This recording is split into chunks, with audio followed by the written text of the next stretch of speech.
No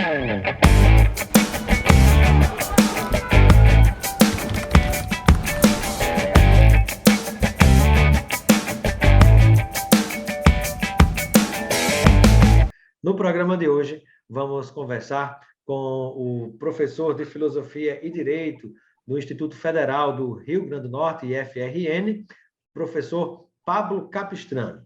Com ele, nós vamos falar a respeito dos enfrentamentos, né, que o Brasil, com os quais o Brasil tem se deparado, no que diz respeito às contradições que têm dividido o próprio país. É o assunto de hoje no nosso programa Espaço Cidadão. Eu dou boas-vindas. Seja bem-vindo, professor Pablo Capistrano, ao nosso Espaço Cidadão. Olá, Robson, muito obrigado aí pelo convite. Estou à disposição aí para a gente refletir um pouco sobre esse momento bastante delicado, né, da história brasileira, né? Pois é, né? Com tanta coisa surgindo e crescendo que a gente fica impressionado e só acredita porque vê. E eu peço que você compartilhe conosco, inicialmente, um balanço de como é que você vê toda essa questão do pós-eleição, que parece que ainda há uma tentativa de criação de uma espécie de terceiro turno, né? Como se não tivesse acabado, por parte de alguns, o processo eleitoral. Pois é, Robson, a gente já imaginava, né, que, em função da diferença apertada de votos, né, especialmente no segundo turno, né, uma margem bastante estreita, né, que separa a votação do presidente Lula do presidente Bolsonaro, que iria haver algum tipo de movimentação no sentido de estender, digamos assim, a disputa política para além da promulgação do resultado, né? E isso realmente aconteceu. Esse é um ponto bastante negativo, porque a gente tem a experiência de 2015, né, 2014, 2015, que houve, de certa maneira, também uma espécie de não reconhecimento por parte do grupo derrotado na época, o candidato era Aécio Neves, e que criou, a partir disso, uma situação de instabilidade política no Brasil que levou ao impeachment, né, da presidente Dilma e, de certa maneira, prejudicou muito a governabilidade e a estabilidade das instituições naquela época. Então, a gente tinha um pouco receio que isso acontecesse. O ponto positivo é que parece que agora essa reação ela está se dando por parte de grupos radicais e muito isolados, porque a gente não viu, do ponto de vista partidário, o sistema partidário, as instituições judiciais, né, as instituições republicanas, nem mesmo a comunidade internacional parece que está dando respaldo a esse tipo de movimento, né? Quem acompanhou o resultado do segundo turno viu que, em menos de 15 minutos, né, pelo Twitter, principalmente, né, praticamente todos os grandes líderes do mundo haviam reconhecido a vitória de Lula de uma maneira assim espantosa, como assim, eu nunca vi tanta velocidade nesse reconhecimento, porque parece que já havia uma certa sensação de que esse tipo de coisa podia acontecer. Então, o receio Exato, já havia sinais do próprio governo americano, que se houvesse algo relativo à possibilidade de qualquer tipo de golpe militar e não reconhecimento do resultado das nossas urnas eletrônicas, que são exemplo para o mundo, né, o Brasil entraria no rol de boicotes, como acontece, inclusive, com a própria Venezuela, né? E isso, de certa maneira, foi antecipado pelo próprio Bolsonaro, quando convocou aquela reunião com 40 embaixadores, né? E, de certa maneira, colocou em dúvida o sistema eleitoral. De certa forma, ele cometeu um erro estratégico ali, entre os vários que ele cometeu do ponto de vista político, de antecipar uma intenção golpista. Então, de certa maneira, toda a comunidade internacional já estava preparada para, em saindo o resultado da eleição, reconhecer o governo, né?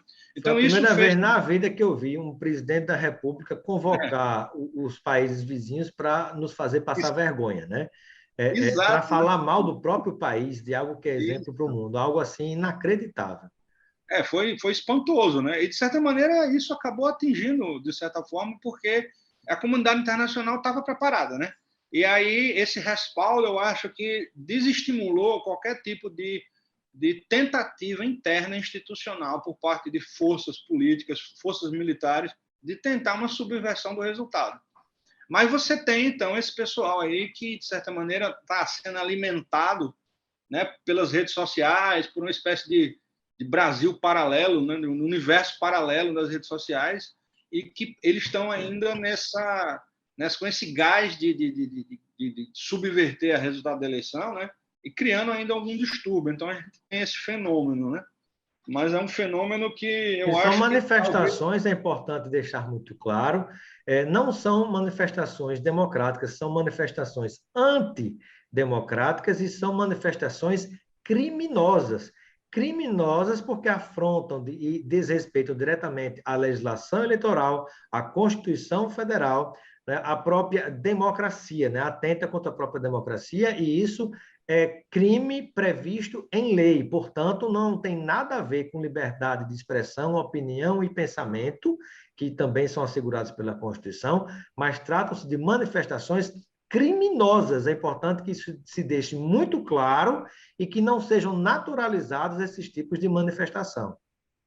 É verdade. E eles estão utilizando um recurso retórico de dizer que eles estão fazendo uma espécie de resistência civil e apelando para figuras como Martin Luther King, Gandhi, Mandela. Só que o problema é que essas figuras, quando eles falavam de resistência civil, eles falavam de se opor a legislações que feriam os direitos fundamentais. Então, você se opunha a uma lei. O que eles estão fazendo, na verdade, é solicitar que uma instituição da República, que são as Forças Armadas, se levante contra outra instituição da República, que é o Tribunal Superior Eleitoral. Então, eles estão pedindo, na verdade, eles não estão resistindo a lei nenhuma, eles estão solicitando que uma instituição republicana se embata contra outra instituição. De certa maneira, é uma corrosão do Estado de Direito. Pedindo exatamente a intervenção militar, ou seja, o fim da democracia, né? Não há nada de resistência civil nessa discussão. Isso é uma retórica, né, para poder tornar a tentativa de golpe um eufemismo, né? Exatamente. E, às vezes, quando se fecha, se bloqueia a estrada, aí se tenta fazer alusão a movimentos sociais que, às vezes, né, em casos de extrema necessidade, em lutas, em reivindicações por moradia, por combate à fome e tantas outras coisas, acabam fechando vias, né, ou lutas por terras, né, e querem equiparar. Né? São movimentos completamente distintos. É importante que isso também fique pontuado, né? Perfeito. Exatamente, né? Ô, Pablo, e eu gostaria que você falasse um pouquinho sobre a expectativa que você tem, né? Mesmo depois do resultado das urnas, do reconhecimento imediato de todos os demais poderes da República, mesmo diante do silêncio fúnebre do presidente da República, né? Chegou a praticamente 3 dias, né? E daí houve um pronunciamento, né? Não houve reconhecimento, apesar de ter acontecido a transição. E ainda assim, posteriormente, com esses movimentos, nós tivemos já recentemente um reconhecimento por parte da OAB, o reconhecimento de mais de 100 países no mundo da eleição e também o reconhecimento das Forças Armadas de que a contagem de votos deu a mesma. Apesar de que acolá algo dúbio, mas ficou claro de que não houve fraude na eleição brasileira. Ainda é possível acreditar que essas pessoas vão ficar fazendo esse tipo de baderna nas ruas? Olha, Robson, eu acho que assim a tendência é que esse movimento vá se dissolvendo com o tempo, porque justamente eles não vão encontrar eco no que eles querem, e por mais que as redes sociais criem fake news para eles imaginarem que Alexandre de Moraes está preso, que o exército está saindo, que os helicópteros estão sobrevoando Brasília, vai chegar um determinado momento que a própria estrutura do movimento vai se desgastar. E aí isso vai acabar se arrefecendo aos poucos. O que a gente não sabe ainda, e aí é uma preocupação que a gente tem que ter, que é uma preocupação séria, é até que ponto certos setores desse movimento, em percebendo que as Forças Armadas não vão responder a eles como eles imaginam, eles passem a um processo de radicalização maior e algumas pessoas comecem a fazer aquilo que a gente chama na psicanálise, né, de passagem ao ato. Ou seja, você sai da fantasia, né, que você tem, você começa a agir, né, na realidade. Então, você, de repente, pega uma arma, você faz um atentado, como a gente vê em outros países, esses atentados terroristas, né, de terroristas que eles chamam de lobos solitários, né, o sujeito que pega uma arma, vai num determinado lugar, mata pessoas ou explode uma bomba num local. Então, a gente não sabe até que ponto essa radicalização pode gerar, né, efeitos colaterais nesse sentido, né? Que isso é uma coisa muito perigosa, também pode estar no horizonte. A gente vê aí pessoas começando a, isoladamente ou em pequenos grupos, tomarem atitudes em percebendo que não vão ter respaldo nenhum da polícia, das Forças Armadas, e você diz, então vamos fazer a gente mesmo, né? A coisa. Então, isso é uma coisa... Inclusive a proliferação de células nazistas, né? E não é coisa escondida, não. Autodeclaradas nazistas, né? Com divulgação de símbolos, com palavras de ordem, com comportamentos nazistas e misturados a essas pessoas bolsonaristas que estão ainda fazendo essas manifestações nas ruas, né? Então, assim, com comportamentos, além de nazistas, fascistas, né? E a gente sabe que isso, de fato, é muito preocupante, né? E a polícia precisa agir rapidamente, né? E, infelizmente, uma parte acaba criando as condições para o crescimento desses movimentos, mas talvez não tenham ideia, né, do veneno que estão ajudando a preparar, né? E depois se tornarem vítimas do que estão ajudando, né? Isso é muito importante, muito sério, né, Robson? Porque a gente tem que lembrar que o Brasil ele teve um movimento fascista nos anos 30, que foi um dos maiores movimentos fascistas fora da Europa. Foi um movimento integralista, que tinha um setor interno que era simpatizante ao nazismo de Hitler, inclusive com setores antissemitas, né, que eram muito preconceituosos em relação à questão judaica, e grupos nazistas mesmo. Então, a gente teve quase 1 milhão de filiados desse movimento nos anos 30. Então, essa... E tem as células, assim, inclusive, no Rio Grande do Norte, né?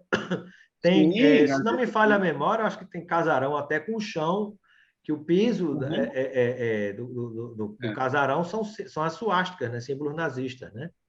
O movimento integralista foi um movimento de grande capilaridade no Brasil, que tinha praticamente todas as capitais, e que no sul do país, principalmente, tinha conotações muito mais nazificantes, principalmente entre comunidades de origem alemã. Que a gente vê isso acontecendo no sul, agora Santa Catarina, Rio Grande do Sul, porque, de certa maneira, o governo Bolsonaro atuou junto a esses grupos de maneira a usar aquilo que a gente chama de apito de cachorro, né? Que é sinais para que esse grupo se identificasse. Ele usou lemas nazistas, membros Deus, do governo... pátria e família não surgiu do nada, né? Brasil acima de tudo, que é o Deutschland über alles, né? Que é a Alemanha acima de tudo, que era o lema nazista. Usou estética nazista com membros do governo, né, imitando o discurso de Goebbels, símbolos nazistas, referências, discursos que se identificam com o discurso nazista. Então, esses grupos, que já existiam há muito tempo na clandestinidade, principalmente em certos locais do Brasil que têm uma influência maior de eurodescendentes, né, começou a se identificar com isso aí, e isso, então, desembocou nisso. Então, você tem agora lugares onde as pessoas estão, digamos assim, saindo do armário, né, expondo claramente as suas preferências com uma perspectiva racista, né, de supremacia branca, e, inclusive, com um elemento agravante, que é um discurso separatista, né, que é muito sério no caso do Brasil, porque o Brasil a gente não tem, assim, às vezes a gente não tem a memória histórica, mas o Brasil sempre teve problemas com separatismo, né? Até os anos 30, quando Vargas assume, e aí você começa realmente a ter um Estado nacional, você tinha rebeliões explodindo em estados, querendo se separar. Então, assim, isso é uma coisa muito grave para o país, né? Porque você começa a ter um ódio contra nordestino, né? Uma xenofobia exacerbada, que não se justifica de maneira nenhuma, nem do ponto de vista eleitoral, né? Porque a votação de Lula na cidade de São Paulo foi maior do que a de Bolsonaro, né? Exato. Você São tem Paulo, uma Grande votação... São Paulo, só perdeu no interior, né? Tanto Lula quanto E... Haddad, né? E Pois então... uma coisa importante a se pontuar, né, professor Pablo, é que a gente não pode esquecer do quanto as palavras têm poder, porque muitos dos discursos de Bolsonaro, algumas pessoas tentavam amenizar, dizendo, mas isso é só palavra, ele só está falando, ele não vai fazer isso. Mas o discurso como esse, né, proliferado, pronunciado por um líder político, né, de amplitude nacional, ele acaba autorizando, incentivando as pessoas que se identificam com aquilo que está sendo dito, né? E essas pessoas se sentem empoderadas, autorizadas a reproduzirem tanto o discurso como você falou anteriormente, né? Em casos mais extremos, né? Partir para a prática, né? É a palavra, o pensamento que acaba gerando a manifestação posteriormente da ação, né? E isso ganha uma dimensão nas redes sociais que é muito, muito maior.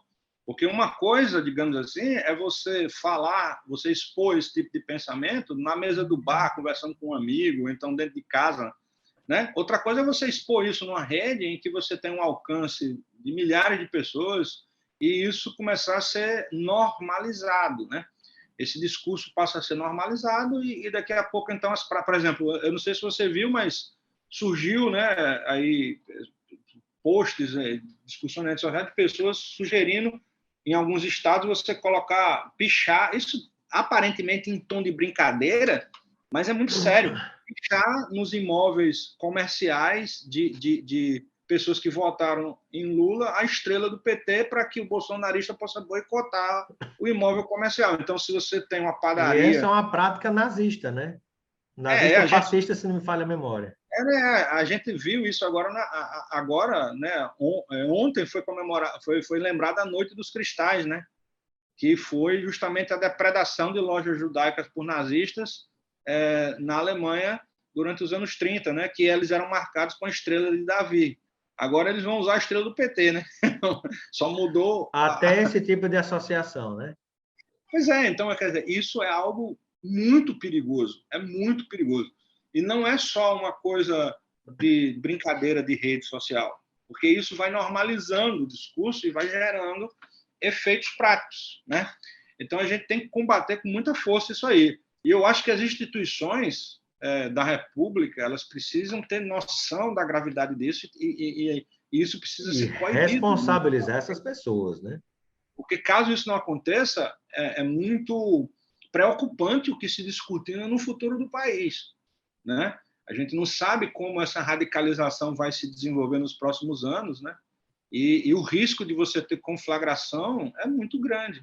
Então, é Sem muito dúvida. grave, né, o que a gente está passando em relação a essa situação. Perfeito. Professor Pablo Capistrano conosco hoje no Espaço Cidadão. Apesar de tudo isso que acabamos de falar, é possível pensar numa reconciliação do Brasil? É possível pensar no enfrentamento a tantas contradições, né, num povo que sempre foi tido, né, por pacífico, por um povo unido, né? Pois é, Robson, esse é o grande desafio da nação brasileira, né? É você tentar desenvolver uma forma de convivência com essas diferenças gigantes que a gente tem nesse país, né? Diferenças de classe, diferenças de gênero, diferenças regionais. E eu acho assim, o momento de crise econômica, crise social, é um momento sempre em que essas contradições, quando elas não são resolvidas na sociedade, elas explodem, né? Então, a gente teve um momento de crise econômica nos últimos 10 anos, um momento de dificuldade. Nós estamos vivendo ainda esse momento.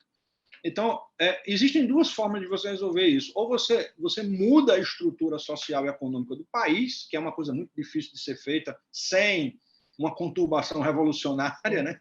Sem uma revolução, né, que hoje está mais difícil, bem mais difícil de acontecer diante do contexto que a gente vive. É muito mais difícil de acontecer. Ou então você tenta criar condições para resolver os problemas emergentes das crises, né?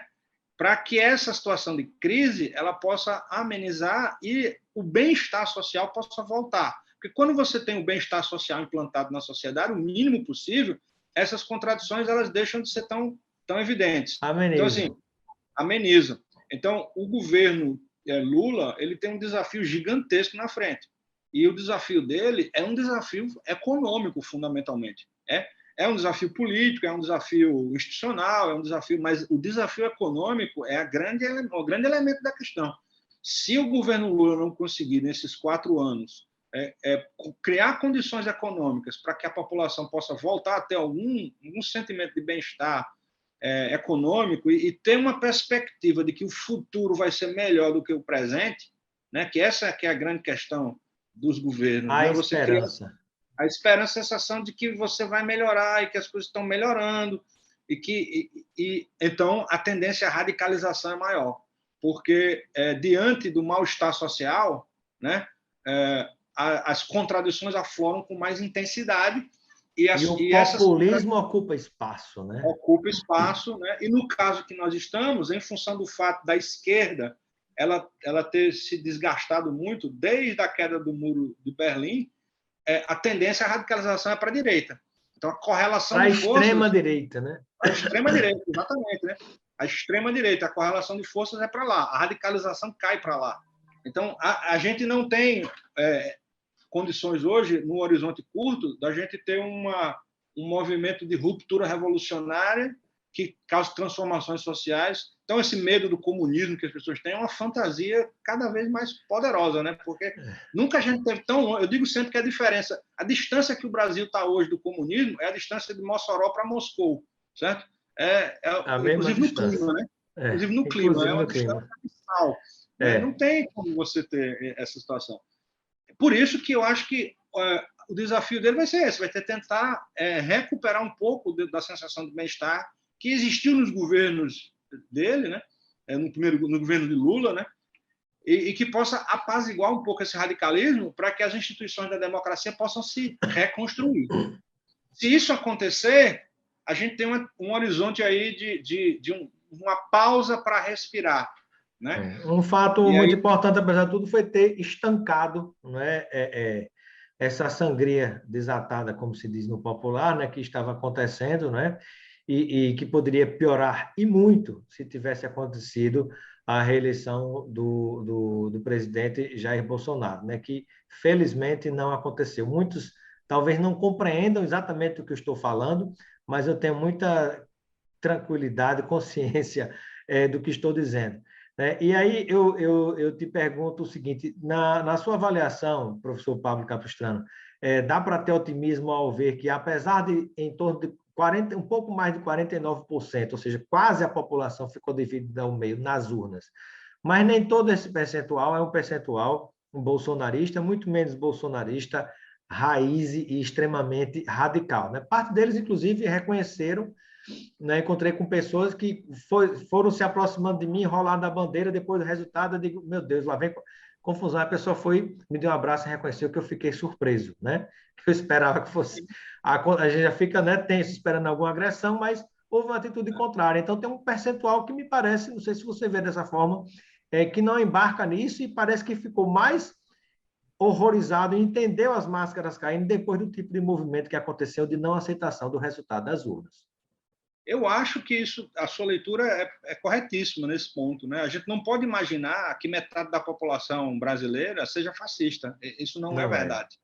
Você tem grupos radicais que foram fascistizados durante esse período, que foram contaminados por essa dinâmica desse discurso, né? Que foi batido e rebatido e que está sendo ainda disseminado, principalmente pelas redes, mas isso não é, digamos assim, a maioria dos eleitores do Bolsonaro, né? Existe uma fração de eleitores do Bolsonaro que são eleitores de direita, que são conservadores, que muitas vezes são até mais liberais. E tem os que votaram por ser anti-PT ou anti-Lula e acabaram votando, mas não são exatamente o próprio, né? Não, e vários motivos, né? Tanto que houve transferência de votos do Ciro Gomes para o Bolsonaro, né, como a gente pôde perceber. Né, o voto útil na reta final para tentar impedir que Lula ganhasse. Né? Lula, né? Então, essas pessoas, elas precisam... É isso que é importante entender. É preciso que se construa, nesse período, uma direita democrática que possa disputar com o Bolsonaro esse campo da direita. É essa a questão que está dificultando o desenvolvimento de uma normalidade democrática, porque o bolsonarismo ele destruiu a direita democrática. Né? Ou talvez, Pablo, ao contrário, né? Eu acho que o bolsonarismo surgiu na falência da direita democrática, tanto no Brasil como em várias partes do mundo. Você vê no Rio Grande do Norte uma figura como José Agripino Maia e tantos outros que se tinha como representantes da direita, que faliu completamente. Né? E nas vésperas do primeiro turno, da eleição do primeiro turno, você viu uma postagem de José Agripino Maia, né? Eu até fiquei impressionado com isso. Aí na mesma postagem tinha foto dele com Gilberto Gil, que foi ministro de Lula, tinha foto dele com Alckmin, que era o vice de Lula, tinha foto dele com Romeu Zema, que é do Novo, e tinha a foto dele com mais algumas figuras assim, de todos os lados. E no discurso, o próprio José Agripino Maia dizia: eu que sou de centro, para mim eu me assustei, porque eu achava que era de direita.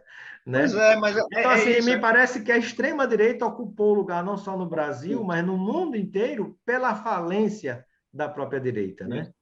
E isso contribui para um processo de radicalização. Então, o que a gente tem que imaginar é que esses 4 anos, essa é a esperança que se tenha, que surja dentro do campo de direita lideranças democráticas que consigam disputar o espaço com o bolsonarismo, para justamente fazer com que o bolsonarismo volte a ser o que ele era, de 15%, 18%, 20%, e não consiga carregar o campo da direita para esse extremo, né?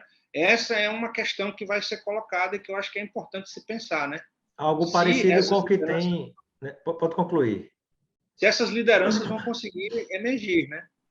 Algo parecido com o que tem acontecido, com o que está acontecendo já nos Estados Unidos, que havia uma expectativa de que talvez Trump voltasse, ressurgisse numa onda, mas que essa onda já foi freada e hoje há outros nomes que podem, que já disputam no Isso, próprio campo dos republicanos, né, a disputa para uma cadeira presidencial na próxima eleição, né? Me parece que já há sinalizações do próprio Tarcísio em São Paulo, outros nomes da direita que não sejam o bolsonarista raiz radical, né, como foi demonstrado pela própria campanha desses outros nomes, talvez sejam nomes de tentativa da direita de se descolar dessa tragédia que nós temos atualmente. perfeito. Acho que esse é uma das esperanças democráticas, né?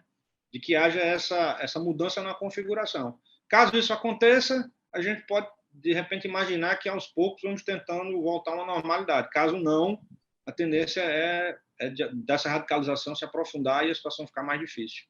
E para a gente finalizar, professor Pablo Capistrano, você teria, diante de tanto conhecimento, tantos livros já lidos e tanta experiência, alguma receita para a reconciliação das famílias partidas ao meio, dos sócios, dos casais que se separaram?